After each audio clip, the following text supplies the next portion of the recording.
The intelligent investor, लेखक Benjamin Graham.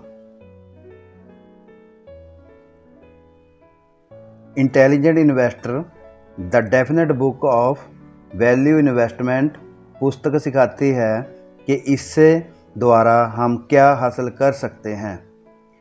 इसे stocks, bonds, शेयरधारकों और प्रबंधन जैसे 20 अध्यायों में विभाजित किया गया है, जिनके नाम इस प्रकार से हैं, जैसे लाभांश नीति, निवेश निधि में निवेश, रक्षात्मक निवेशक और आम स्टॉक। लेखक अपनी अवधारणाओं को समझाने के लिए इसमें लोकप्रिय उदाहरणों का उपयोग भी करते हैं। परिचय। Intelligent investor the definite book on value investment. यदि आप हवा में महल बना रहे हैं तो इसे करते रहें, यह वह काम है जिसे करना चाहिए। अब उन महलों की नींव बनानी शुरू कर दें। Henry David Thoreau Walden. ध्यान दें, ग्राहम ने शुरुआत में ही ये घोषणा की है कि यह पुस्तक आपको यह नहीं बताएगी कि आप बाजार पर कैसे काबू पाएंगे। कोई भी सच्ची किताब यह नहीं कर सकती। इसके बजाय यह पुस्तक आपको 3 शक्तिशाली शब्द सिखाएगी। आप अपरिवर्तनीय नुकसान की बाधाओं को कैसे कम कर सकते हैं, आप टिकाऊ लाभ प्राप्त करने की संभावनाओं को अधिकतम कैसे कर सकते हैं, और तीसरा, आप समय को हराने वाले व्यवहार को कैसे नियंत्रित कर सकते हैं जो अधिकांश निवेशकों को उनकी पूरी क्षमता तक पहुंचाने से उन्हें रोकता है। 1990 के अपराध के उछाल के वर्षों में, जब टेक्नोलॉजी शेयरों का मूल्य हर दिन दुगना हो रहा था, तब ये कहना, सोचना या करना बेतुका लगता था कि आप अपने सभी पैसे खो सकते हैं। लेकिन 2002 के अंत तक .com और दूरसंचार शेयरों में से कई ने अपने मूल्य का 95% या उससे अधिक खो दिया था। एक बार जब आप अपने पैसे का 95% खो देते हो तो आपको शुरू करने के लिए 1900% लाभ प्राप्त करना होगा। यह जोखिम लेना मूर्खतापूर्ण है कि इससे बाहर निकलना लगभग असंभव है। यही कारण है कि ग्राहम लगातार छेड़छाड़ से बचने के महत्व पर जोर देते हैं, केवल अध्याय 6, 14 और 20 को छोड़कर, लेकिन वो भी चेतावनी के साथ। लेकिन इससे कोई फर्क नहीं पड़ता कि आप कितने सावधान हैं, आपके निवेश की कीमत समय के साथ घटती रहती है। हालांकि कोई भी उस जोखिम को ख़त्म नहीं कर सकता। ग्राहम आपको दिखाएंगे कि इसका प्रबंधन और अपने डर को नियंत्रण में कैसे करें। क्या आप एक इंटेलिजेंट निवेशक हैं? अब एक महत्वपूर्ण सवाल का जवाब दें। ग्राहम के इंटेलिजेंट इन्वेस्टर का क्या अर्थ है? इस पुस्तक के पहले संस्करण में ग्राहम इस शब्द को परिभाषित करते हैं और वे यह स्पष्ट करते हैं कि इस तरह की बुद्धि के साथ IQ व SAT स्कोर का कुछ लेना देना नहीं है। इसका मतलब केवल प्रशिक्षु, अनुशासित और सीखने के लिए उत्सुक होना है। आपको अपनी भावनाओं का उपयोग करने और अपने लिए सोचने में भी सक्षम होना चाहिए। ग्राहम इस तरह की इंटेलिजेंस बताते हैं कि मस्तिष्क की तुलना में चरित्र अधिक विशेष है। इस बात के सबूत उपलब्ध हैं कि उच्च IQ और उच्च शिक्षा बुद्धिमान निवेशक बनने के लिए पर्याप्त नहीं है। 1998 में long term capital management LP गणितज्ञों, कंप्यूटर वैज्ञानिकों और 2 नोबेल पुरस्कार विजेता अर्थशास्त्रियों की बटालियन द्वारा संचालित एक हेज फंड कुछ ही हफ्तों में $2 बिलियन से अधिक खो गया, जो कि इस भारी भरकम शर्त पर था कि बॉन्ड मार्केट सामान्य पर लौटेगी। लेकिन बॉन्ड मार्केट अधिक से अधिक असामान्य होती गई और LTCM ने इतना पैसा उधार लिया कि इसके पतन ने वैश्विक वित्तीय प्रणाली को बहुत छोटा बना दिया। और 1720 के बसंत में सर आइजैक न्यूटन ने साउथ सी कंपनी, जो कि इंग्लैंड में सबसे हॉट स्टॉक थी, के शेयरों का स्वामित्व हासिल किया। जब उन्हें लगा कि बाजार हाथ से बाहर निकल रहा था, तब महान भौतिकी वैज्ञानिक ने कहा कि वे तारों की गति की गणना तो कर सकते हैं, लेकिन लोगों के पागलपन की नहीं। न्यूटन ने अपने साउथ सी के 100% शेयरों को 7,000 पाउंड में बेच दिया, लेकिन कुछ महीने बाद बाजार में एक ज़बरदस्त उछाल आया। तब न्यूटन फिर से अधिक कीमत पर बाजार में वापस कूद पड़े और 20,000 पाउंड यानी आज के हिसाब से $3 मिलियन से अधिक पैसा खो दिया।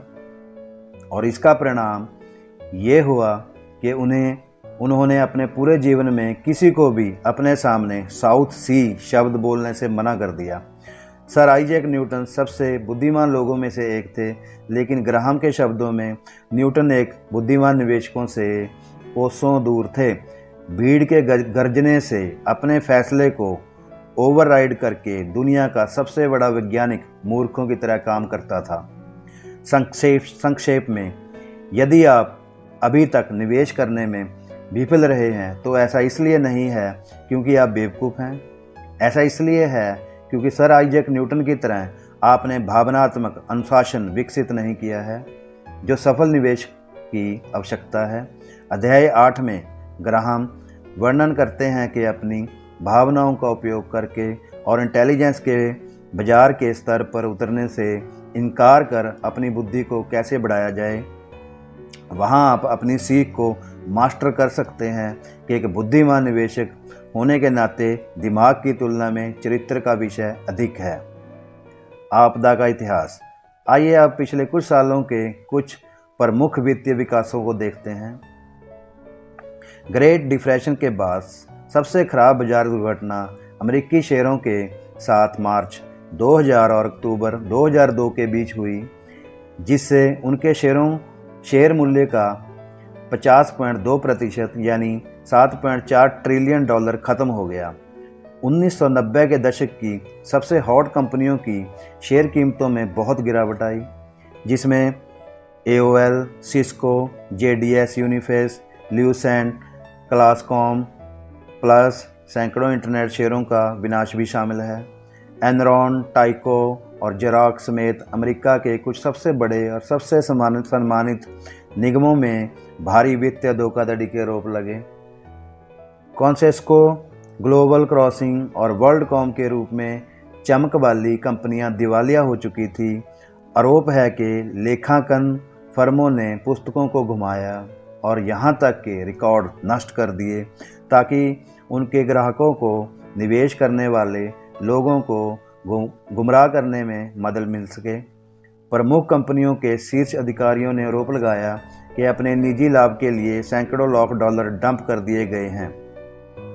वॉल स्ट्रीट पर सुरक्षा विश्लेषकों ने सार्वजनिक रूप से स्टॉक की प्रशंसा की, लेकिन निजी तौर पर स्वीकार किया कि वे सब कचरे थे। एक शेयर बाजार जो कि खतरनाक गिरावट के बाद भी ऐतिहासिक उपायों से अधिक प्रचलित लगता है, जो कई विशेषज्ञों को सुझाव देता है कि शेयरों में अभी गिरावट और आएगी।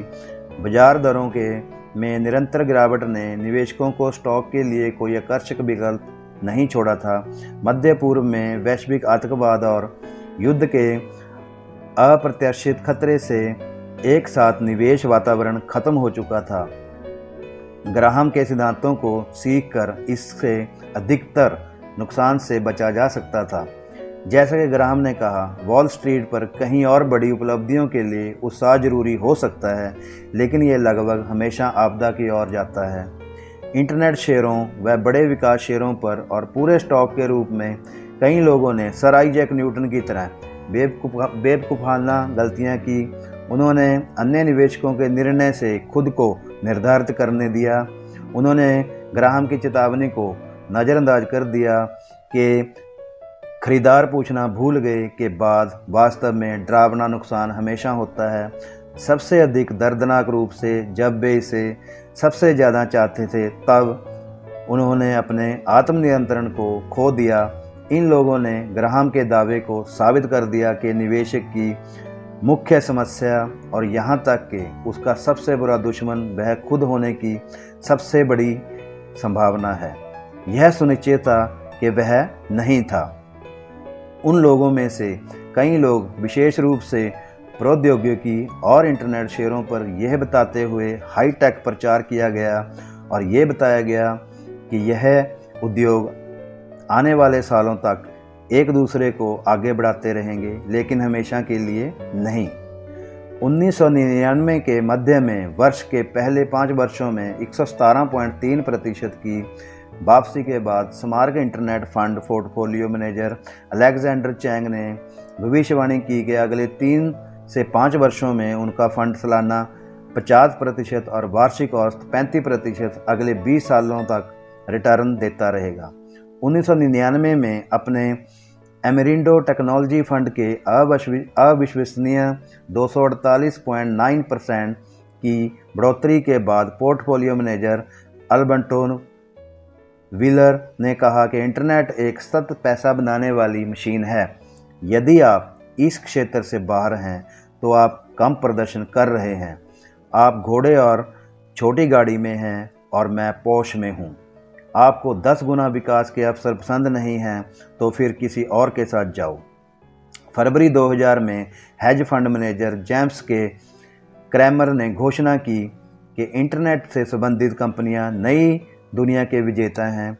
क्रैमर ने ग्राहम पर भी एक टिप्पणी की कि आपको वेब के सामने मौजूद सभी मैट्रिक्स और सूत्रों और ग्रंथों को फेंकना होगा। अगर हम किसी भी ग्राहम और डॉट सीखते हैं तो हमारे पास प्रबंधन के तहत कोई पैसा नहीं होगा। इन सभी तथाकथित विशेषज्ञों ने ग्राहम के चेतावनी के शांत शब्दों को नज़रअंदाज कर दिया। व्यवसाय में विकास के लिए स्पष्ट संभावनाएं निवेशकों के लिए स्पष्ट मुनाफे में रूपांतरित नहीं करती हैं। हालांकि ये देखना आसान लगता है कि कौन सा उद्योग सबसे तेज़ी से बढ़ेगा। दूरदर्शिता में कोई वास्तविक मूल्य नहीं है अगर अन्य निवेशक पहले से ही एक ही चीज़ की उम्मीद कर रहे हैं। कम से कम अब तक किसी को दावा करने का प्रयास करने के लिए कोई दिक्कत नहीं है कि तकनीक अभी भी दुनिया का सबसे बड़ा विकास उद्योग होगा, लेकिन सुनिश्चित करें कि आपको यह याद है वे लोग जो अब दावा करते हैं कि अगली निश्चित चीज़ स्वास्थ्य देखभाल या ऊर्जा या अचल संपत्ति या सोना होगी। उच्च तकनीक के हाइपरेटर की तुलना में अंत में सही होने की संभावना नहीं है। Silver lining. यदि 1990 के दशक में स्टॉक के लिए कोई कीमत बहुत ज़्यादा नहीं लगती तो 2003 में हम उस बिंदु तक पहुंच गए हैं जिस पर कोई कीमत कम नहीं लगती है। पेंडुलम घूम गया है क्योंकि ग्राहम जानते थे कि यह हमेशा अजीब उत्साह और न्यायपूर्ण निराशा से होता है। 2002 में निवेशकों ने स्टॉक म्यूचुअल फंड से $27 बिलियन की कमाई की और सिक्योरिटीज़ इंडस्ट्री एसोसिएशन द्वारा किए गए एक सर्वेक्षण में पाया गया कि 10 निवेशकों में से एक ने कम से कम 25% शेयरों का घाटा खाया। वहीं लोगों जो 1990 के दशक के अंत में स्टॉक खरीदने के इच्छुक थे जब उनकी कीमत बढ़ रही थी और इसलिए महंगे बेचे गए स्टॉक बन गए क्योंकि वे कीमत में नीचे उतरे और परिभाषा के अनुसार सस्ते हो गए। जैसा कि ग्राहम अध्याय 8 में इतनी शानदार तरीके से बताते हैं कि बुद्धिमान निवेशक को पता चलता है कि कौन सा शेयर अधिक जोखिम भरा है, कौन सा कम जोखिम भरा। बुद्धिमान निवेशक बुल बाजार से डरता है क्योंकि इसका स्टॉक खरीदने के लिए अधिक महंगा होता है और इसके विपरीत आपको बेयर बाजार का स्वागत करना चाहिए क्योंकि इससे शेयरों को बिक्री पर वापस रखा जाता है। तो दिल थाम लें, बुल बाजार की मौत बुरी खबर नहीं है। हर कोई यह मानता है कि यह होना चाहिए। स्टॉक की कीमतों में गिरावट के कारण अब संपत्ति का निर्माण करने के लिए एक काफ़ी सुरक्षित और स्वस्थ समय है। आगे पढ़ें और सुनते रहें। ग्राहम आपको बताएंगे कि इसे कैसे करें। धन्यवाद। आपका दिन मंगलमय हो। अध्याय 1 निवेश बनाम अटकलें। The intelligent investor, Benjamin Graham. क्या आप जानते हैं कि न्यूयॉर्क स्टॉक एक्सचेंज पर हमेशा क्लोजिंग बेल बजते ही बिना किसी खास वजह के दलाल खुशी के मारे झूमने लगते हैं? क्योंकि जब भी आप व्यापार करते हैं तब वे पैसा बनाते हैं, चाहे आपने ट्रेडिंग की हो या नहीं। आप निवेश के बजाय अटकलों के द्वारा अपनी वेल्थ को कम करते हैं, बल्कि अपने हालातों में से किसी और को बढ़ाते हैं। ग्राहम की निवेश की परिभाषा स्पष्ट है। निवेश पूरी तरह से विश्लेषण, प्रिंसिपल और एक पर्याप्त रिटर्न की सुरक्षा का वादा करता है। ध्यान दें कि ग्राहम के अनुसार निवेश में तीनों तत्व समान रूप से होते हैं। आपको अच्छी तरह से कंपनी का विश्लेषण करना चाहिए और इससे अंतर्निहित आपके व्यवसाय की ध्वनि को भी महसूस करना चाहिए इससे पहले कि आप अपने शेयर खरीदते हैं। आपको समझदारीपूर्ण अपनी गंभीर नुकसानों से रक्षा करनी चाहिए। आपको पर्याप्त बल्कि नहीं असाधारण प्रदर्शन करना होगा। एक निवेशक अपने कारोबार के मूल्य के आधार पर शेयर मूल्य की गणना करता है। एक शेयर को किस आधार पर चुनना है कि उसमें दूसरे लोग अधिक भुगतान कर रहे हैं, एक तरह से जुआ है। एक सट्टेबाज के लिए स्टॉक कोर्स लगातार ऑक्सीजन धारा की तरह है, इसे काटते ही वह मर जाता है। एक निवेशक के लिए ग्राहम के कहे कोटेशन के मूल्य बहुत कम हैं। ग्राहम आग्रह करते हैं कि आप केवल तभी शेयर में निवेश करें जब आप आरामदायक स्थिति में हों कि निवेश करने के बाद आपको रोजाना अपने शेयर की दैनिक कीमत जानने की आवश्यकता महसूस ना हो। यदि आप भाग्यशाली हैं तो कैसीनो, जुआ या घोड़ों पर सट्टेबाजी की तरह बाजार की अटकलें आपको रोमांचक या पुरस्कृत कर सकती हैं, लेकिन पैसे बनाने का ये सबसे बुरा काल्पनिक तरीका है। ऐसा इसलिए है क्योंकि वॉल स्ट्रीट, लास वेगास या घुड़दौड़ की तरह यह हमेशा इस तरह है कि इसमें विश्वास करने वाले सबसे पहले अपने आप से ही हारे होते हैं। दूसरी ओर निवेश कैसीनो का एक अनूठा प्रकार है जिसमें आप अंत में खोते नहीं हैं। तो नियम यह है, जब तक आप अपने निवेश के साथ बाजार में रुकेंगे यह आपके पक्ष में गुणात्मक फर्क डालता है। जो लोग खुद के लिए पैसा बनाने के लिए निवेश करते हैं और हर बार वॉल स्ट्रीट के भड़कीले प्रचार के कारण खरीदते हैं और बेचते रहते हैं, वो लोग अपने दलालों के लिए पैसा बनाते हैं। High speed. ग्राहम चेताते हैं कि भ्रामक अटकलों की वजह से निवेश हमेशा एक गलती होती है। 1990 के दशक में भरम ने सामूहिक विनाश का नेतृत्व किया था। ऐसा लगता था जैसे हर किसी का धैर्य खत्म हो गया और अमेरिका अटकलों का राष्ट्र बन गया। ट्रेडर्स एक शेयर से दूसरे शेयर की खरीद फरोख्त इस तरह कर रहे थे जैसे अगस्त के महीने में घास के मैदान के चारों ओर टिड्डी दल मंडराता रहता है। लोगों ने यह विश्वास करना शुरू कर दिया कि एक निवेश तकनीक का परीक्षण यह होता था कि यह काम कर रहा है। अगर उन्होंने किसी भी अवधि के दौरान बाजार से लाभ उठाया था, चाहे उनकी रणनीति कितनी खतरनाक हो, लोगों ने दावा किया कि वे सही थे।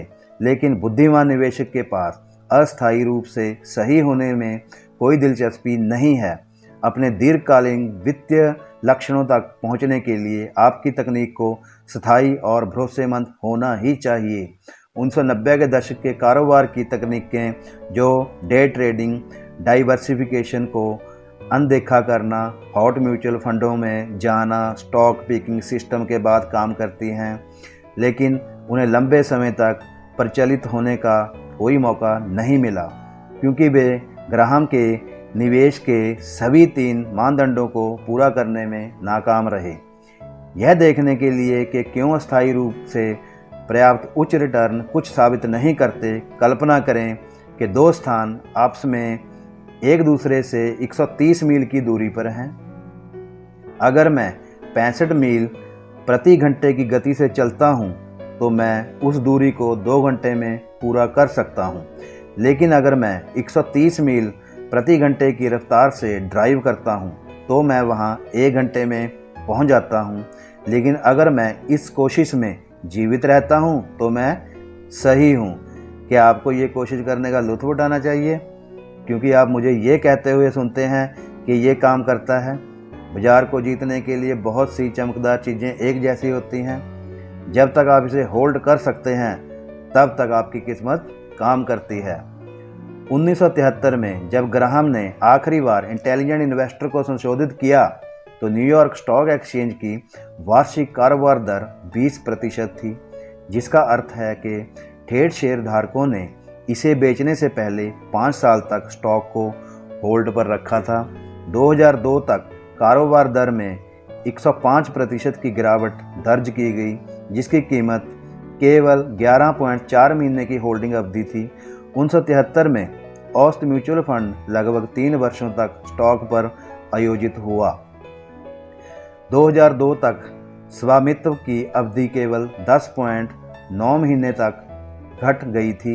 ऐसा लगता था कि म्यूचुअल फंड प्रबंधक अपने शेयरों का अध्ययन कर रहे थे ताकि वे सीख सकें कि उन्हें सबसे पहले नहीं खरीदा जाना चाहिए था। फिर उन्होंने तुरंत डंप कर दिया और सभी पर काम करना शुरू कर दिया। यहाँ तक कि सबसे सम्मानित मनी प्रबंधन फर्मों को भी परेशानी हुई। 1995 की शुरुआत में फिडेलिटी मैगलन, जो तब दुनिया का सबसे बड़ा म्यूचुअल फंड था, जिसके प्रबंधक जेफरी विनिक की प्रौद्योगिकी शेयरों में 42.5% संपत्तियां थी, विनिक ने घोषणा की कि उनके ज़्यादातर शेयरधारकों ने उन लक्ष्यों के लिए फंड में निवेश किया है जो वर्षों दूर हैं। मुझे लगता है कि उनके उद्देश्य मेरे जैसे ही हैं और वे मानते हैं, जैसा कि मैं करता हूं, कि दीर्घकालिक दृष्टिकोण सबसे अच्छा है। लेकिन उन उच्च विचारधारा वाले शब्दों को लिखने में 6 महीने बाद विनीक ने लगभग सभी तकनीकी शेयरों को बेच दिया और उन 8 उन्मादी सप्ताहों में लगभग $19 बिलियन के मूल्य के शेयर बेचे। लंबी अवधि के लिए बहुत कुछ। और 1999 तक फिडेलिटी के डिस्काउंट ब्रोकरेज डिवीज़न अपने ग्राहकों को किसी भी समय पाम हैंडहोल्ड कंप्यूटर का उपयोग करके कहीं भी व्यापार करने के लिए मौका दे रहा था, जो पूरी तरह से फर्म के नए नारे के साथ पूरी तरह से संबद्ध था। हर क्षण मायने रखता है। वित्तीय वीडियो गेम। वॉल स्ट्रीट ने पैसे कमाने के लिए तत्काल तरीके से ऑनलाइन ट्रेडिंग सिस्टम बनाया। मॉर्गन स्टैनली की फर्म की ऑनलाइन शाखा डिस्कवर ब्रोकरेज ने एक टीवी ऐड चलाया जिसमें एक स्क्रूफी टॉप ट्रक ड्राइवर एक समृद्ध दिखने वाले कार्यकारी को चुनता है। उसके डैशबोर्ड पर चिपकाए गए एक उष्णकटिबंधीय समुद्र तट की तस्वीर को देखते हुए कार्यकारी पूछता है, अवकाश? चालक ने जवाब दिया, यह मेरा घर है। ठीक है, सूट पहना आदमी कहता है। यह एक द्वीप की तरह दिखता है, ड्राइवर जवाब देता है। तकनीकी रूप से यह एक देश है। प्रचार आगे बढ़ गया। ऑनलाइन व्यापार कहता है कि किसी के पास ना तो कम और ना ही किसी विचार की आवश्यकता है। ऑनलाइन ब्रोकर एमरीट्रेड ने के एक टेलीविज़न विज्ञापन ने 2 गृहिणियों को जॉगिंग के से वापस करते हुए दिखाया। एक ने अपने कंप्यूटर पर लॉग ऑन करती है, माउस को कई बार क्लिक करती है और उत्साहित होकर, मुझे लगता है कि मैंने अभी लगभग $1700 कमाए हैं। वाटरहाउस ब्रोकरेज फर्म के टीवी विज्ञापन में किसी ने बास्केटबॉल कोच फिल जैक्सन से पूछा, आप इसके बारे में कुछ जानते हैं? उसका जवाब, मैं इसे अभी बनाने जा रहा हूँ। वे किसी भी तरह दूसरी टीम के बारे में कुछ भी नहीं जानते, लेकिन कह रहे थे, मैं अभी खेलने के लिए तैयार हूँ। 1999 तक कम से कम 6 मिलियन लोग ऑनलाइन व्यापार कर रहे थे और उनमें से 10वां हिस्सा तीव्र गति से स्टॉक खरीदने और बेचने के लिए इंटरनेट का उपयोग करके डे ट्रेडिंग कर रहा था। क्यूबेंस न्यूयॉर्क में 25 वर्षीय पूर्व waiter showbiz diva Barbara Switzerland से निकोलस वीरवास के सभी लोग लाइव कॉलों की स्टॉक भर रहे थे। इससे पहले वीरवास ने निंदा की, मैं लंबी अवधि के लिए निवेश कर रहा था और मुझे पता चला कि यह स्मार्ट नहीं था। अब वीरवास ने दिन में 10 बार शेयरों का कारोबार किया और 1 साल में $1 लाख कमाने की उम्मीद की। मैं अपने लाभ या हानि कॉलम में लाल देखने के लिए खड़ा नहीं हो सकता। स्टीरसैंड ने फ्यूचर फॉर्च्यून के साथ एक साक्षात्कार में कहा, मैं वेल्स बैल हूँ, इसलिए मैं लाल पर प्रतिक्रिया करता हूँ। अगर मैं लाल रंग देखता हूँ तो मैं अपने स्टॉक बेचता हूँ।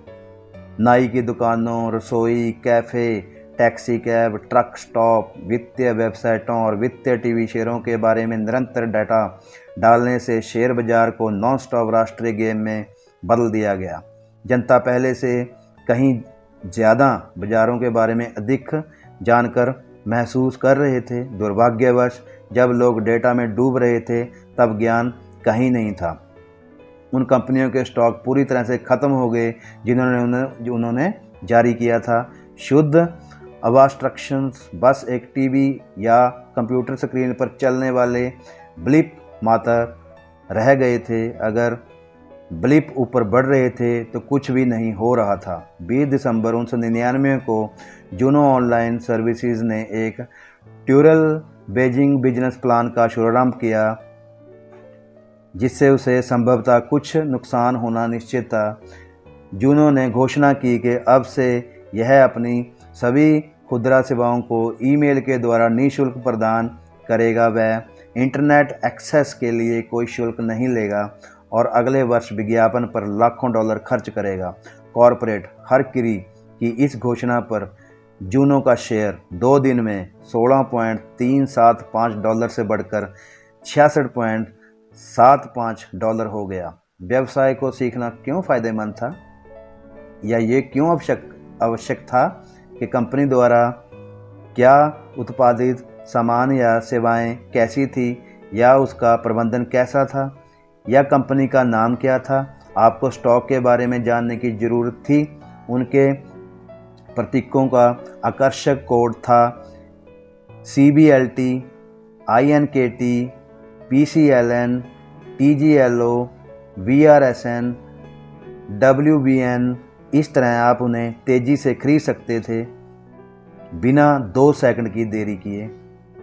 1998 के उत्तरार्ध में एक छोटी दुर्लभ व्यापार रखरखाव वाली कंपनी टेम्को सर्विसेज का स्टॉक रिकॉर्ड हाई वॉल्यूम पर कुछ मिनट में लगभग 3 गुना हो गया, क्योंकि वित्तीय डिस्लेसिया के एक विचित्र रूप में हजारों व्यापारियों ने टिकर मास्टर के लिए अपने टिकर प्रतीक TMCO को भूलने के बाद टेम्को खरीदा। इस इंटरनेट स्टॉक ने पहली बार सार्वजनिक रूप से व्यापार शुरू किया। ऑस्कर वाइल्ड ने मजाक किया कि एक सन की सब कीमत जानता है और कुछ भी नहीं।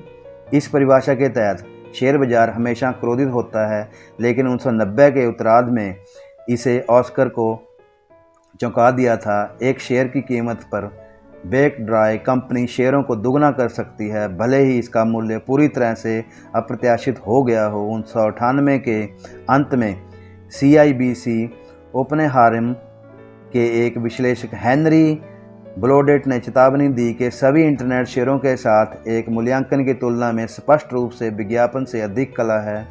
फिर भविष्य में विकास की संभावना का हवाला देते हुए उन्होंने अपना मूल्य लक्ष्य Amazon.com पर $150 से $400 तक बताया।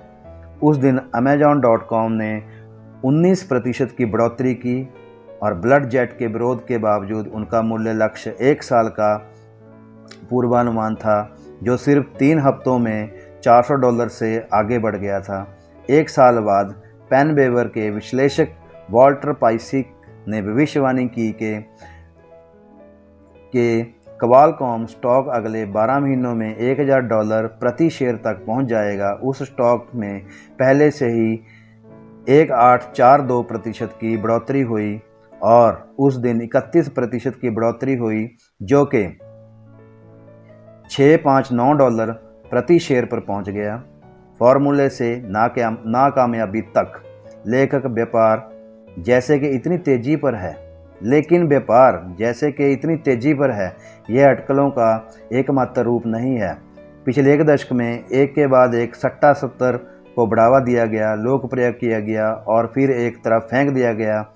उन सभी ने यह जल्दी है, यह आसान है, बिना सिर दर्द वाले लक्षण विकसित किए, और उन सभी ने निवेश और अनुमान लगाने के बीच ग्राहम के नियमों में से एक का उल्लंघन किया। यहाँ कुछ ट्रेंडी सूत्र हैं जो औंधे मुंह गिर गए थे। नकदी कैलेंडर। जनवरी प्रभाव। साल के अंत में बड़े लाभ पैदा करने के लिए छोटे शेयरों की पूर्ववृत्ति 1980 के दशक में प्रकाशित विद्वानों के लेखों और लोकप्रिय पुस्तकों में व्यापक रूप से प्रचारित थी। इन अध्ययनों से पता चला है कि यदि आपने दिसंबर के दूसरे छमाही में छोटे शेयरों में स्टॉक किया और उन्हें जनवरी तक रखा तो आप 5 से 10% अंक तक रिटर्न पाएंगे।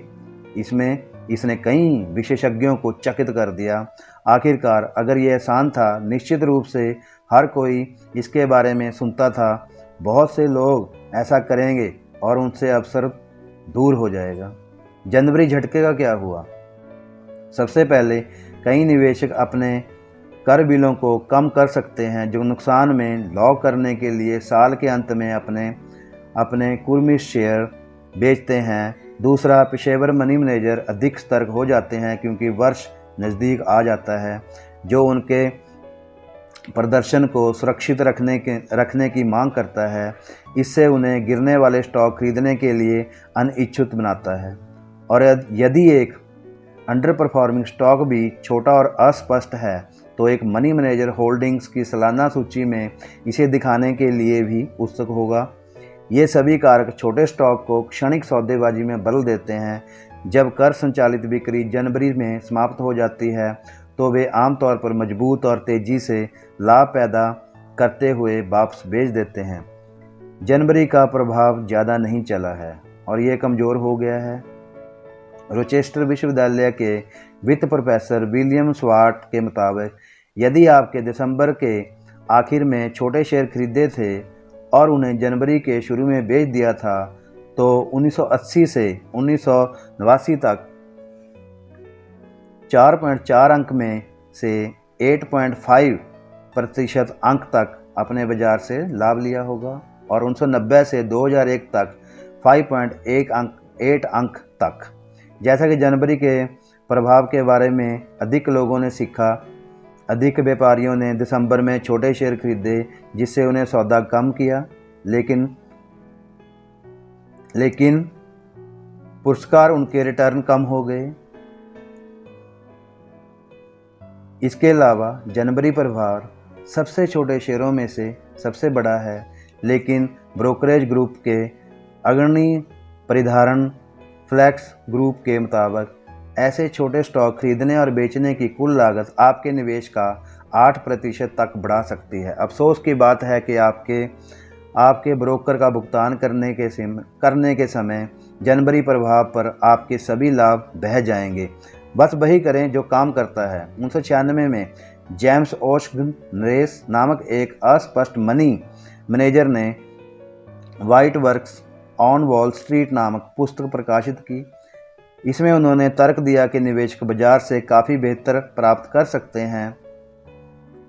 ओशॉनसी ने यह शानदार दावा किया कि 1954 से 1994 तक आप $10,000 से $8,74,504 तक कर सकते थे, बाजार से 10 गुना से अधिक यानी 18.2% और वार्षिक रिटर्न से। उच्चतम एक साल के रिटर्न के साथ 50 शेयरों की बैकेट खरीदकर कमाई के 5 सीधे सालों और अपने कॉर्पोरेट राजस्व में 1.5 गुना से भी कम कीमतें साझा करें, जैसे कि वॉल स्ट्रीट के एडिशन थे। ओशनेस ने यूएस पेटेंट प्राप्त किया। उनकी स्वचालित रणनीतियों के लिए संख्या 5988778 और अपने निष्कर्षों के आधार पर 4 म्यूचुअल फंडों का एक समूह लॉन्च किया। 1999 के उत्तरार्ध पर उन फंडों ने जिताया 1999 के उत्तरार्ध तक उन फंडों ने जनता से $175 मिलियन से अधिक ले लिए थे और शेयरधारकों को उनके वार्षिक पत्र में ओशनसेसी ने कहा, हमेशा की तरह मुझे आशा है कि हम साथ मिलकर अपने दीर्घकालिक लक्ष्यों तक पहुंच सकते हैं। लेकिन वॉल स्ट्रीट पर क्या काम करता है? ओशॉनसी ने इसे प्रचारित करने के लिए ठीक बाद काम करना बंद कर दिया। उनके 2 फंड इतनी बुरी तरह से डूब गए कि वे 2000 के आरंभ में बंद हो गए और कुल शेयर बाजार जैसा कि S&P 500 इंडेक्स द्वारा मापा गया ने लगभग 4 वर्षों तक लगभग ओशॉगनेस फंड नॉन स्टॉप चल रहा है। जून 2000 में ओशनेसी अपने नए लंबे समय के लक्ष्यों के करीब चले गए। धन को नए प्रबंधक के रूप में बदलकर अपने ग्राहकों को समय प्रशिक्षण निवेश रणनीतियों के साथ खुद को बचाने के लिए छोड़ दिया। द फिशिंग 4 का पालन करें। 1990 के दशक के मध्य में मोटली फूल वेबसाइट और कई किताबों ने द फुलिश 4 नामक तकनीक से डेलाइट्स को हाईलाइट किया। मोटली फूल के मुताबिक आपके बाजार औसत पिछले 25 वर्षों में आपके निवेश की योजना बनाने पर सालाना केवल 15 मिनट खर्च करके अपने म्यूचुअल फंड को क्रैश कर सकता है। सबसे अच्छा इस तकनीक में न्यूनतम जोखिम था। आपको बस इतना करना था, सबसे कम स्टॉक कीमतों और उच्चतम लाभांश उपज के साथ डाउन जोन्स औद्योगिक औसत में 5 शेयर लें। सबसे कम कीमत वालों को छोड़ दें। शेयर में अपने पैसे का 40% दूसरी सबसे कीमत के साथ रखो। 3 शेयरों में से प्रत्येक में 20% रखो। 1 साल बाद डाउ को वैसे ही शॉर्ट करें और चरण 1 से 4 अनुसार पोर्टफोलियो को रीसेट करें। अमीर बनने तक इसे दोहराते रहें। 25 साल की अवधि में मोटली फूल ने दावा किया कि इस तकनीक ने सालाना उल्लेखनीय 10% अंक से बढ़ोतरी हासिल की है। अगले 2 दशकों में उन्होंने सुझाव दिया कि द फुलिश 4 में $20,000 का निवेश 1,79,01,000 का होना चाहिए। 17,91,000 का होना चाहिए। आइए मान लें कि क्या ये रणनीति गुमराह की ग्राहम की निवेश की परिभाषाओं को पूरा कर सकती है। किस तरह का गहन विश्लेषण स्टॉक को एकल सबसे आकर्षण मूल्य और लाभांश के साथ छोड़ने का औचित्य साबित कर सकता है, लेकिन उन 4 गुणों के साथ।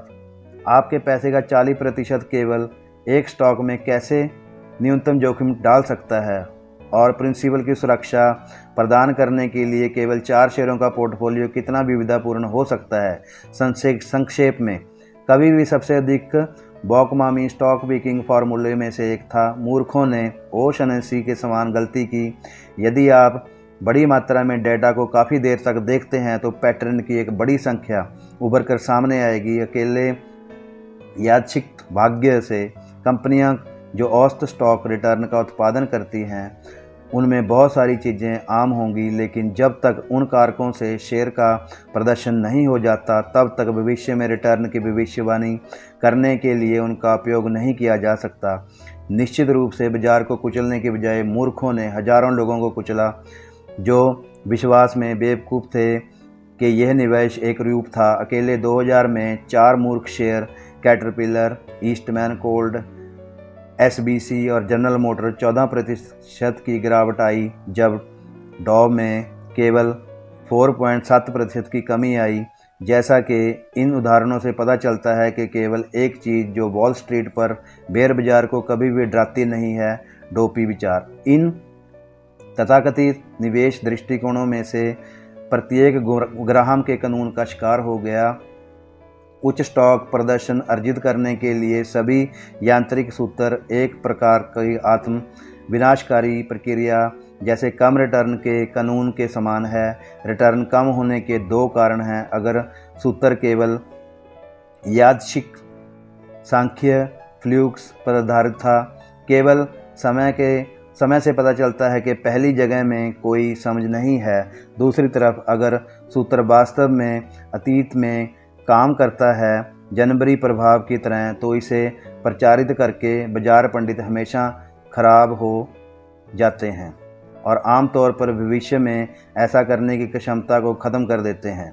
यह ग्राम की चेतावनी को मजबूत करता है और आपको अटकलों का इलाज करना चाहिए, क्योंकि अनुभवी जुआरी कैसीनो में अपनी यात्राओं का इलाज करते हैं। आपको कभी यह सोचने में खुद को भ्रमित नहीं करना चाहिए कि आप अनुमान से निवेश कर रहे हैं। जब आप इसे गंभीरता से लेना शुरू करते हैं तो अटकलें मौखिक रूप से खतरनाक हो जाती हैं। आपको उस राशि पर सख्त सीमाएं डालनी चाहिए जो आप दांव पर लगाने के इच्छुक हैं, जैसा कि समझदार जुआरी करते हैं। कैसीनो में $100 से भी कम लेकर जाएं और अपने बाकी के पैसे को अपने होटल के कमरे में सुरक्षित रूप से बंद कर दें। बुद्धिमान निवेशक अपने कुल पोर्टफोलियो का एक छोटा सा हिस्सा पागल धन खाते के रूप में रखते हैं। हम में से अधिकांश के लिए हमारी कुल संपत्ति का 10% सट्टा जोखिम पर अधिकतम स्वीकार्य राशि है। अपने निवेश खातों में से जो कुछ भी है उसके साथ अपने सट्टा खातों में धन को कभी भी ना जोड़ें। कभी भी अपनी सट्टा सोच को अपनी निवेश गतिविधियों में फैलाने की अनुमति ना दें और अपने पागल धन खाते में 10% से अधिक संपत्तियों को कभी भी ना डालें। इससे कोई फर्क नहीं पड़ता कि क्या होता है। बेहतर या बदतर के लिए जुआ वृत्ति मानव प्रकृति का हिस्सा है, इसलिए अधिकांश लोगों के लिए इसे दबाने की कोशिश करना व्यर्थ है। लेकिन आपको इसे सीमित और संयोजित करना होगा। ये सुनिश्चित करने का एकमात्र सबसे अच्छा तरीका है कि आप कभी भी निवेश के साथ भ्रमित अटकलों में खुद को मूर्ख नहीं बनाएंगे। धन्यवाद।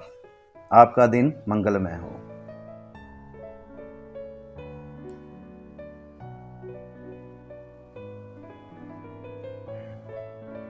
द इंटेलिजेंट इन्वेस्टर्स, लेखक बेंजामिन ग्राहम।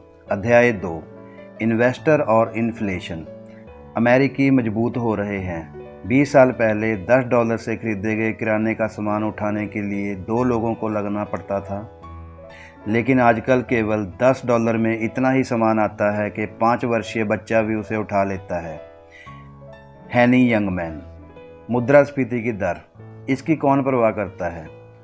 1997 और से 2002 के बीच वस्तुओं और सेवाओं की लागत में औसत वृद्धि 2.2% से कम थी और अर्थशास्त्रियों का मानना है कि यहाँ तक कि लॉकडाउन दर भी अधिक हो सकती है। उदाहरण के लिए, कंप्यूटर और घरेलू इलेक्ट्रॉनिक्स की कीमतें कम हो गई व इन वस्तुओं की गुणवत्ता बढ़ गई, जिसका अर्थ है कि उपभोक्ताओं को उनके पैसे का बेहतर मूल्य मिल रहा है। हाल के वर्षों में संयुक्त राज्य अमेरिका में मुद्रास्फीति की वास्तविक दर सालाना लगभग 1% चल रही है। इसको पंडितों ने घोषणा की कि मुद्रास्फीति मृतप्राय हो गई है। पैसे का भ्रम। मुद्रास्फीति के महत्व को नज़रअंदाज करने का एक अन्य कारण है जिसे मनोवैज्ञानिक पैसे का भ्रम कहते हैं। यदि आपको एक वर्ष में 2% की वृद्धि होती है और मुद्रास्फीति 4% पर चली जाती है, तब आप लगभग 2% पे कट पाते हैं। उस समय आप निश्चित रूप से बेहतर महसूस करेंगे। जब मुद्रास्फीति 0 होने पर एक वर्ष के दौरान 0% वेतन कटौती होती है, फिर भी आपके वेतन में दोनों बदलाव आपको वस्तुतः समान स्थिति में छोड़ देते हैं। जब तक नामात्र या पूर्ण परिवर्तन सकारात्मक होता है, हम इसे एक अच्छी चीज़ के रूप में देखते हैं, भले ही असली या मुद्रास्फीति के बाद परिणाम नकारात्मक हों और आपके वेतन में कोई भी बदलाव पूरी तरह से अर्थव्यवस्था में कीमतों के सामान्यीकृत परिवर्तन की तुलना में अधिक ज्वलंत और विशिष्ट है। इसी तरह निवेशकों को 1980 में बैंक प्रमाण पत्र CD पर 11% कमाने से प्रसन्नता हुई और वे उस समय बहुत निराश हुए जब 2003 में केवल 2% कमाई कर रहे थे। भले ही वे मुद्रास्फीति के बाद पैसे को खो रहे थे, हमारे द्वारा अर्जित मामूली दर बैंक के विज्ञापनों में दिखती है और इसकी खिड़की से पोस्ट की जाती है, जहां हमें उच्च संख्या अच्छा महसूस करवाती है, लेकिन मुद्रास्फीति उस उच्च संख्या को गुप्त रूप से खाती रहती है। विज्ञापन के बजाय मुद्रास्फीति हमारी संपत्ति ले जाती है। यही कारण है कि मुद्रास्फीति को नज़रअंदाज करना इतना आसान है। आपके निवेश की सफलता को मापने के लिए इतना महत्वपूर्ण ये है कि आप क्या करते हैं, ना केवल आप मुद्रास्फीति के बाद कितना बचाते हैं। मूल रूप से बुद्धिमान निवेशक को हमेशा अप्रत्याशित और कम अनुमानित होने के खिलाफ सावधान रहना चाहिए। यह विश्वास करने के 3 अच्छे कारण हैं कि मुद्रास्फीति अभी निष्प्राण नहीं हुई है। पहला, 1973 से 1982 के समय में संयुक्त राज्य अमेरिका इतिहास में मुद्रास्फीति के सबसे दर्दनाक विस्फोटों में से एक में से गुजरा है। इसे उपभोक्ता मूल्य सूचकांक द्वारा मापा गया है कि इस अवधि के दौरान कीमतें दुगनी से अधिक हो गई, जो लगभग 9% की वार्षिक दर से बढ़ रही हैं। अकेले 1989 में मुद्रास्फीति 13.3% तक बढ़ी, जिसको अर्थव्यवस्था के पैरालाइज के रूप में जाना जाने लगा, जिसने कईयों को ये पूछने के लिए प्रेरित किया कि अमेरिका वैश्विक बाजार में प्रतिस्पर्धा कर भी सकता है या नहीं। 1973 की शुरुआत में $100 की कीमत वाले सामान और सेवाओं की कीमत 1982 के अंत तक $230 हो गई थी, जो डॉलर के मूल्य को 45 सेंट से कम कर देती थी। जो भी इसका प्रयोग करता है वह धन के इस विनाश का उपहास करेगा। जो समझदार नहीं है वह जोखिम के खिलाफ सुरक्षा में असफल हो सकता है और इसे दोहरा सकता है। दूसरा, 1960 से दुनिया के बाजार उन्मुख देशों में से 59% से कम एक वर्ष में 25% या उससे अधिक मुद्रास्फीति की वार्षिक दर का सामना किया है। औसतन उन मुद्रास्फीति अवधि ने निवेशक की क्रय शक्ति का 53% नष्ट कर दिया। हम उम्मीद करते हैं कि अमेरिका इस तरह की आपदा से मुक्त है, लेकिन हम ये निष्कर्ष निकालते हैं कि यहाँ अभी नहीं हो सकता।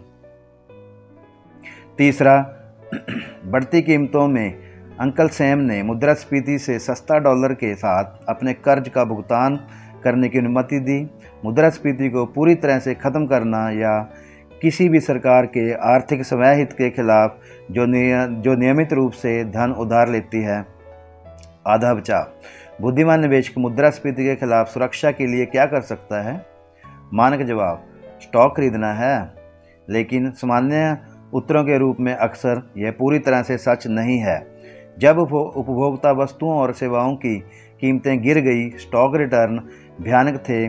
बाजार के मूल्य के 43% तक खोने के साथ साथ मुद्रास्फीति 6% हो गई और स्टॉक भी डूब गया। स्टॉक मार्केट ने 14 वर्षों में से 8 में पैसा खो दिया, जिसमें मुद्रास्फीति 6% से अधिक हो गई। उन 14 वर्षों के लिए औसत रिटर्न 2.6% था। हालांकि हल्की मुद्रास्फीति कंपनियां ग्राहकों को अपनी कच्ची सामग्री की बढ़ी हुई लागत को पारित करने की अनुमति देती है, लेकिन उच्च मुद्रास्फीति के कारण ग्राहकों को अपनी खरीद और अर्थव्यवस्था में निराशाजनक गतिविधि को कम करने के लिए मजबूर किया जाता है। ऐतिहासिक सबूत स्पष्ट हैं। 1926 में स्टॉक मार्केट डेटा के आगमन के बाद 64 वर्षीय 5 वर्ष की अवधि यानी 1926, 1930, 1927, 1931, 1928 से लेकर 1932 और इसी तरह 1998 से लेकर 2002 के मध्य से रही है। उन 64 वर्ष 5 वर्ष की अवधि या उस समय का 78% में से 50 में शेयर मुद्रास्फीति से आगे निकल गए। यह प्रभावशाली है लेकिन अपूर्ण है। इसका मतलब है कि शेयर मुद्रास्फीति के साथ समय के एक 5वें हिस्से में बने रहने में नाकाम रहे। रेस्क्यू के लिए 2 सटीक शब्द। सौभाग्य से आप शेयरों से बाहर शाखाओं द्वारा मुद्रास्फीति के खिलाफ अपने बचाव को मजबूत कर सकते हैं, क्योंकि ग्राहम ने आखिरी बार लिखा था 2 मुद्रास्फीति सेनानी निवेशकों के लिए व्यापक रूप से उपलब्ध हो गए हैं। REITs real estate investment trust या REIT जिसका उच्चारण रीट्स, ये वे कंपनियां हैं जो कमर्शियल और आवासीय संपत्तियों से किराया कमाती हैं और एकत्र करती हैं।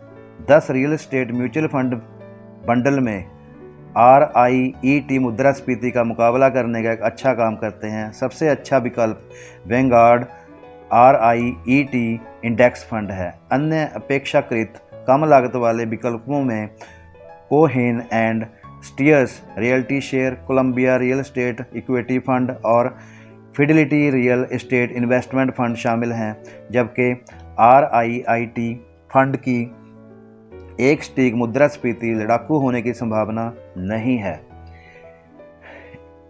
इसके अपने समग्र रिटर्न में बाधा डाले बिना क्रय शक्ति के क्षण के खिलाफ रक्षा के लिए लंबे समय तक इसे आपको कुछ देना चाहिए। Tips: treasury inflation protect security या TIPS US सरकार के बॉन्ड हैं जिन्हें पहली बार 1997 में जारी किया गया था, जो मुद्रास्फीति बढ़ने पर स्वचालित रूप से मूल्य रूप में बढ़ जाती है। चूँकि संयुक्त राज्य अमेरिका का पूर्ण विश्वास और क्रेडिट उनके पीछे खड़ा है, इसलिए सभी ट्रेजरी बॉन्ड डिफ़ॉल्ट या ब्याज की गैर भुगतान के जोखिम से सुरक्षित हैं। लेकिन TIPS ये भी गारंटी देता है कि आपके निवेश का मूल्य मुद्रास्फीति से ख़त्म नहीं होगा। एक आसान पैकेज में आप वित्तीय नुकसान और क्रय शक्ति के नुकसान के खिलाफ खुद को बीमित करते हैं।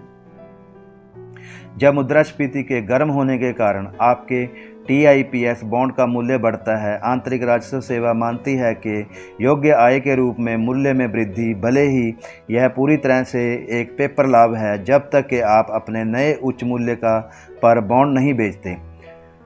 बुद्धिमान निवेशक वित्तीय विश्लेषण मार्क्स श्वेबर के बुद्धिमान शब्दों को याद रखें। एक सवाल यह है कि नौकरशाह से कभी ना पूछें क्यों।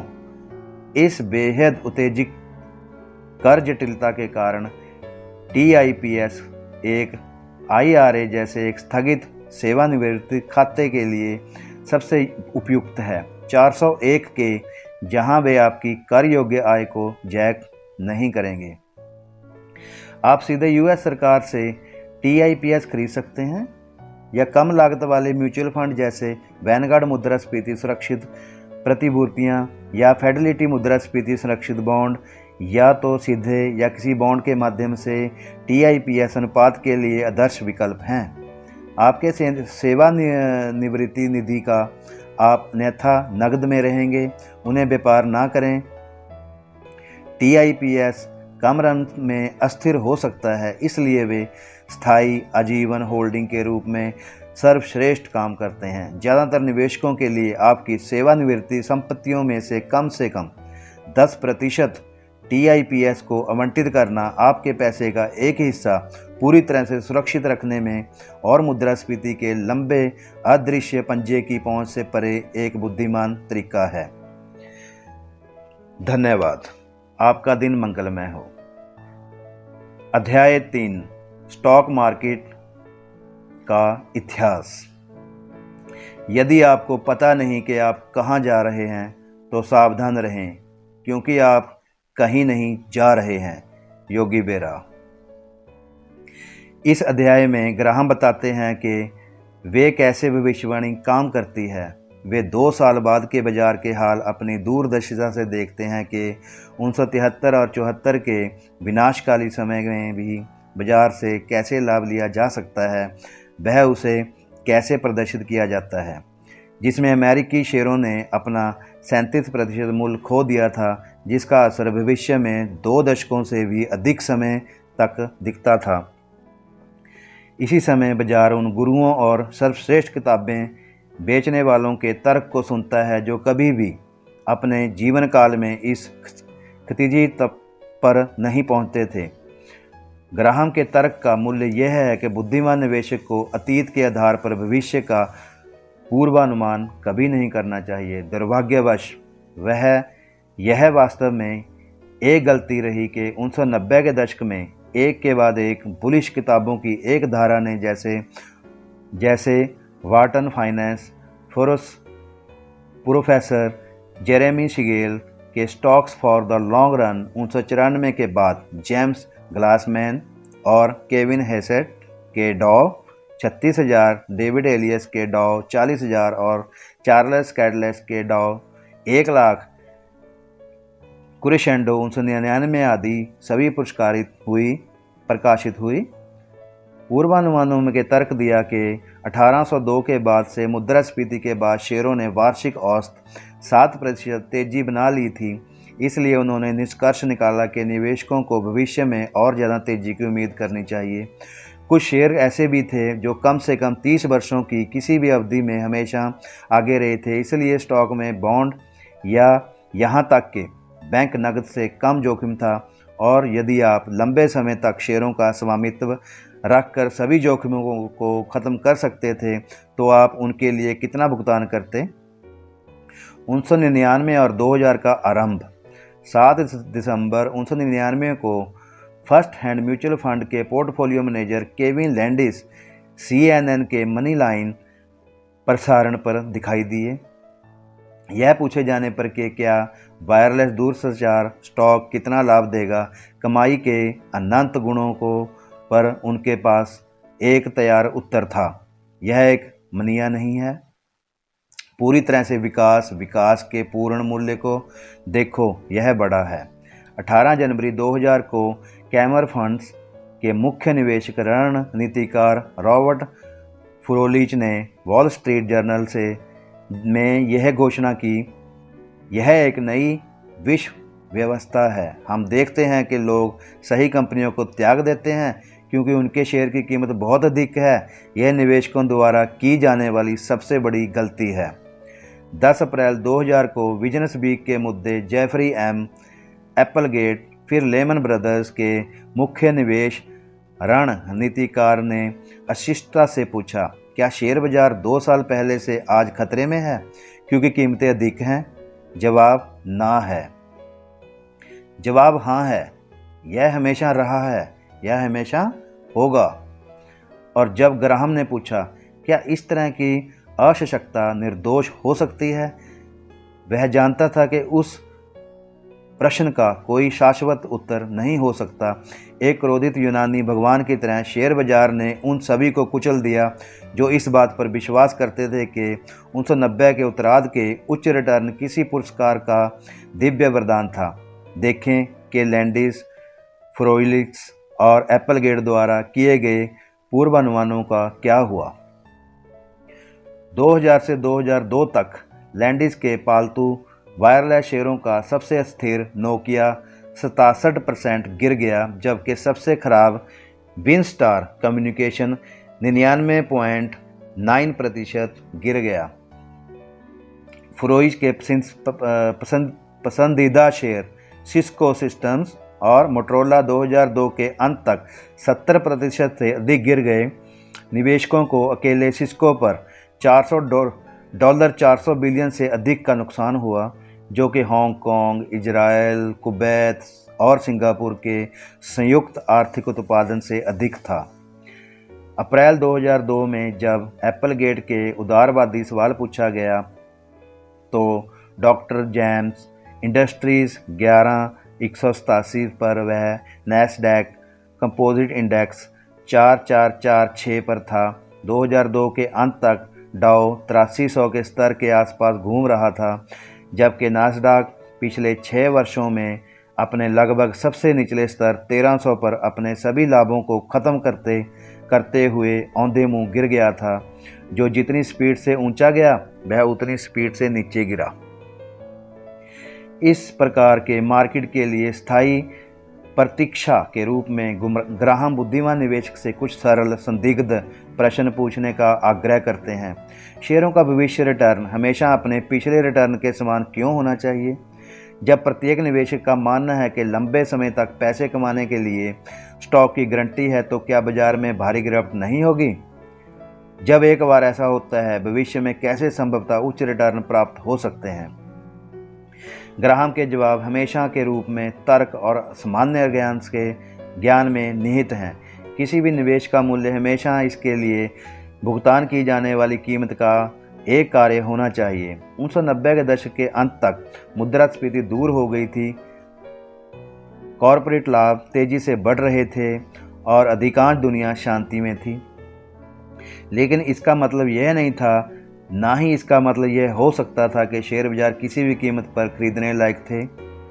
चूँकि कंपनियां कमाई कर सकती हैं जो सीमित हैं, निवेशकों को स्टॉक के लिए भुगतान करने के इच्छुक होने की कीमत भी सीमित होनी चाहिए।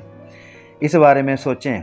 माइकल जॉर्डन अपने पूरे समय का सबसे बड़ा बास्केटबॉल खिलाड़ी हो सकता है और उसने प्रशंसकों को शिकागो स्टेडियम में एक विशाल इलेक्ट्रोमैग्नेट की तरह खींच लिया।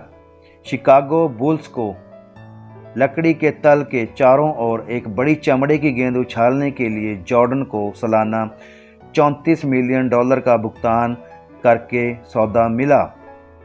लेकिन इसका मतलब यह नहीं है कि बुल्स को प्रति स्तर $340 मिलियन या $3.4 बिलियन या $34 बिलियन का भुगतान करना उचित होगा। ऑप्टिमाइज की सीमाएं।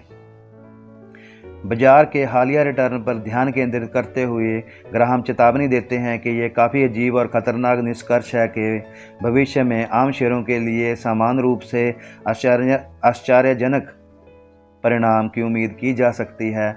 1995 से 1999 तक बाजार में 20% वृद्धि हुई, जो अमेरिकी इतिहास के स्टॉक खरीदने में अभूतपूर्व आशावादिता बन गई। 1998 के मध्य में पेनवेवर ब्रोकरेज फर्म के गैलूप संगठन द्वारा सर्वेक्षण किए गए निवेशकों ने उम्मीद की थी कि आने वाले वर्षों में उनके पोर्टफोलियो औसत 13% की कमाई करेंगे। 2000 की शुरुआत तक उनका औसत अपेक्षित वापसी 18% से अधिक हो गई थी। परिष्कृत पेशेवर भविष्य के रिटर्न की अपनी धारणाओं के रूप में बस उत्साहित थे। उदाहरण के लिए 2001 में SBC कम्युनिकेशन ने अपनी पेंशन योजना पर 8.5% से 9.5% तक अनुमानित वापसी की। 2002 तक मानक 500 स्टॉक इंडेक्स में कंपनियों की पेंशन योजनाओं पर वापसी की औसत अनुमानित दर 9.2% दर्ज की गई थी। एक बिना सोचे समझे त्वरित उत्साह के बाद का भयानक सच। 2001 और 2002 में पाया गया कि शेयरों पर एक साल के रिटर्न की औसत उम्मीद 7% तक गिर गई है। हालांकि निवेशक अब 2000 की कीमतों से लगभग 50% कम कीमत पर स्टॉक खरीद सकते हैं। वॉल स्ट्रीट के अनुमानों के मुताबिक उन पेंशन योजनाओं पर रिटर्न के बारे में उन धारणाओं को S&P 500 में कंपनियों को 2002 और 2004 के बीच $32 अरब का न्यूनतम खर्च होगा। हालांकि निवेशकों को पता है कि वे कम पर खरीदना और उच्च पर बेचना चाहते हैं, प्रैक्टिस में वे अक्सर इससे पीछे की ओर ले जाते हैं। इस अध्याय में ग्राहम की चेतावनी सरल है। विपरीत के सिद्धांत के अनुसार अधिक उत्साही निवेशक जो लंबे समय तक शेयर बाजार में बने रहते हैं, उनके बारे में निश्चिंत है कि वे कम समय में गलत साबित हो सकते हैं। 24 मार्च 2002 को अमेरिकी शेयर बाजार का कुल मूल्य $14.75 ट्रिलियन तक पहुंच गया। 9 अक्टूबर 2002 तक केवल 30 महीने बाद कुल अमेरिकी शेयर बाजार $7.34 ट्रिलियन यानी 50.2% कम हो गया था, जो कि $7.41 ट्रिलियन का नुकसान था। इस बीच कई बाजार पंडित सालाना यहाँ तक कि आने वाले दशकों तक फ्लैट या यहाँ तक कि नकारात्मक बाजार रिटर्न की भविष्यवाणी करते हैं। इस बिंदु पर ग्राहम एक साधारण सवाल पूछते हैं, इस बात पर विचार करते हुए कि विशेषज्ञ आखिरकार गलत साबित हो चुके थे, तब क्यों बुद्धिमान निवेशक फिर भी इन पर विश्वास करते थे? आगे क्या होगा? शोर को ट्यून करें और भविष्य के रिटर्न के बारे में सोचें। इससे पहले ग्राहम के तरीके पर गौर करें।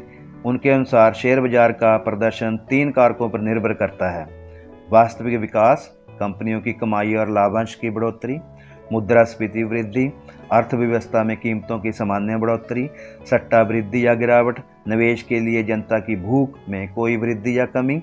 लंबे समय तक प्रति शेयर कॉरपोरेट कमाई में वार्षिक वृद्धि औसत 1.5% से 2% औसत है। 2003 की शुरुआत से मुद्रास्फीति सालाना लगभग 2.4% चल रही थी। स्टॉक पर लाभांश 1.9% था। इसका मतलब है कि आप उचित रूप से स्टॉक की अनुमानित रिटर्न 6% औसत की उम्मीद कर सकते हैं। यदि निवेश करने वाले लोगों को फिर से लालच मिलता है और स्टॉक को वापस भेजना है, तो वह सट्टा बुखार अस्थायी रूप से उच्च रिटर्न चलाएगा। यदि इसके बजाय निवेशक 1930 और 1970 के दशक के अनुसार डर से भरे हुए हैं, क्योंकि स्टॉक पर रिटर्न अस्थायी रूप से कम हो जाएगा। येल विश्वविद्यालय के कॉमर्स प्रोफेसर रॉबर्ट शिलर का कहना है कि ग्राहम ने अपने मूल्यांकन दृष्टिकोण को प्रेरित किया। शिलर पिछले 10 वर्षों में औसत कॉरपोरेट मुनाफे के मुकाबले मानक 500 शेयर सूचकांक की वर्तमान कीमत की तुलना करते हैं। ऐतिहासिक रिकॉर्ड स्कैन करके शिलर ने दिखाया कि जब उनका अनुपात 20 से ऊपर चला जाता है तो बाजार आमतौर पर खराब रिटर्न देता है। जब ये 10 से नीचे गिरता है तो स्टॉक आमतौर पर लाभ उत्पन्न करते हैं। 2003 के माध्यम में शिलर के गणित से शेयरों की कीमत पिछले दशक की औसत मुद्रास्फीति समायोजित कमाई में लगभग 22.8 गुना थी। अभी भी खतरे के क्षेत्र में, लेकिन दिसंबर 1999 में 44.2 गुना कमाई के उनके डिमेंटेड स्तर के नीचे थी। इसलिए 2003 के शुरुआती दिनों के मूल्यांकन के स्तर से शेयर बाजार ने कभी कभी आने वाले 10 वर्षों में बहुत अच्छा प्रदर्शन किया है, कभी कभी खराब और शेष समय के साथ उलझन भरी स्थिति में भी रहा है। मुझे लगता है कि अगर हम सबसे कम और उच्चतम रिटर्न और परियोजना के बीच अंतर को विभाजित करेंगे कि अगले दशक में शेयर सालाना लगभग 6% कमाएंगे या मुद्रास्फीति के बाद 4% कमाएंगे। 1990 के दशक की तुलना में 6% कुछ भी नहीं है, लेकिन ये लाभों की तुलना में बेहतर है, जिससे बॉन्ड का उत्पादन होने की संभावना है और अधिकांश निवेशकों के लिए एक विविध पोर्टफोलियो के हिस्से के रूप में पर्याप्त कारण है। लेकिन ग्राहक के दृष्टिकोण दूसरा है। भावी स्टॉक रिटर्न की भविष्यवाणी करते समय आप केवल एक चीज़ पर भरोसा कर सकते हैं कि आप शायद गलत हो जाएंगे। एकमात्र निर्विवाद सत्य जो अतीत हमें सिखाता है वह यह है कि भविष्य हमें हमेशा आश्चर्यचकित करेगा और वित्तीय इतिहास के उस कानून के लिए अनुशासित यह है कि बाजार सबसे अधिक लोगों को क्रूरता से आश्चर्यचकित करेगा जो सबसे निश्चित हैं कि भविष्य के बारे में उनके विचार सही हैं। ग्राहम के अनुसार शक्तियों के बारे में विनम्र रहना आपको भविष्य के एक दृष्टिकोण पर बहुत अधिक जोखिम से बचाएगा जो गलत साबित हो सकता है।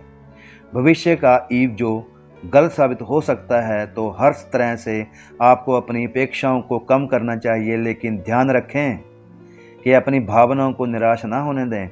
बुद्धिमान निवेशक के लिए आशा हमेशा शाश्वत स्प्रिंग्स होते हैं। वित्तीय बाजारों में भविष्य में जितना बुरा दिखता है वह उतना ही बेहतर होता है। एक बार एक सनकी ने ब्रिटिश उपन्यासकार और निबंधकार जी.के. चेस्टरटन को बताया, धन्य है वह जो कुछ भी उम्मीद नहीं करता है। धन्य है वह जो कुछ भी उम्मीद नहीं करता है, क्योंकि वह निराश नहीं होगा। चेस्टरटन का पुनर्विचार। धन्य है वह जो कुछ भी उम्मीद नहीं करता, क्योंकि वह सब कुछ का आनंद लेगा। यह लाइन मैं दोबारा बता देता हूँ। धन्य वह है जो कुछ भी उम्मीद नहीं करता, क्योंकि वह सब कुछ का आनंद लेगा। धन्यवाद। आपका दिन मंगलमय हो।